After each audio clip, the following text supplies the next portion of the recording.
Cinéma. Cinéma. Cinéma. Petit 1.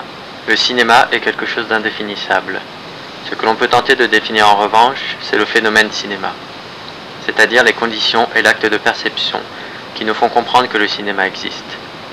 Dans l'état actuel de nos connaissances, on s'accorde à penser que pour que ce phénomène cinéma soit possible, il faut disposer de 3 éléments.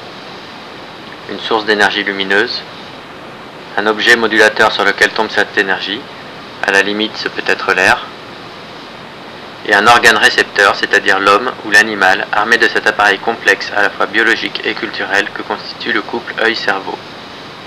Si l'un de ces 3 éléments fait défaut, il ne peut exister de phénomène cinéma.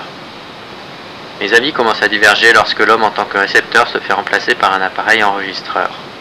Pour beaucoup de physiciens et de chimistes, ce qui est enregistré c'est encore du cinéma. Pour la plupart des philosophes et des anthropologues, ce qui est enregistré n'est pas du cinéma, mais de la lumière. Le cinéma est un produit culturel. Il n'existe pas s'il n'est pas perçu. C'est-à-dire s'il n'est pas non seulement vu avec les yeux, mais aussi et surtout décodé avec le cerveau, la mémoire, les connaissances, l'imagination. Un cinéma qui n'est pas regardé est un cinéma qui n'existe pas.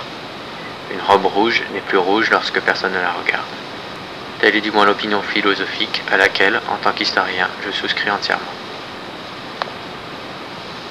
Petit 2.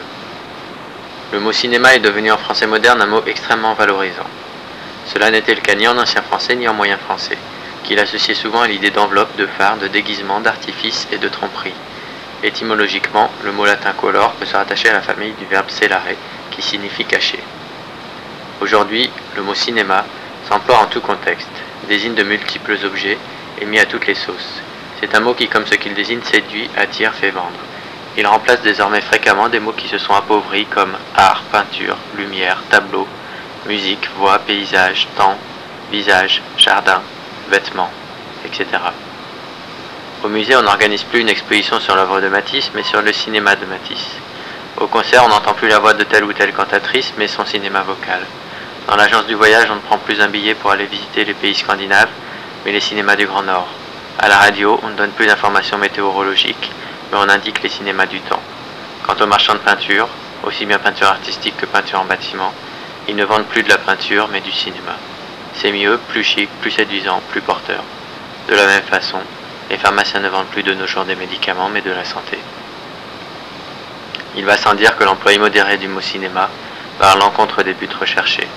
Lui aussi se galvaude et devra bientôt laisser sa place à un autre terme, moins usé, ce qui sera dommage.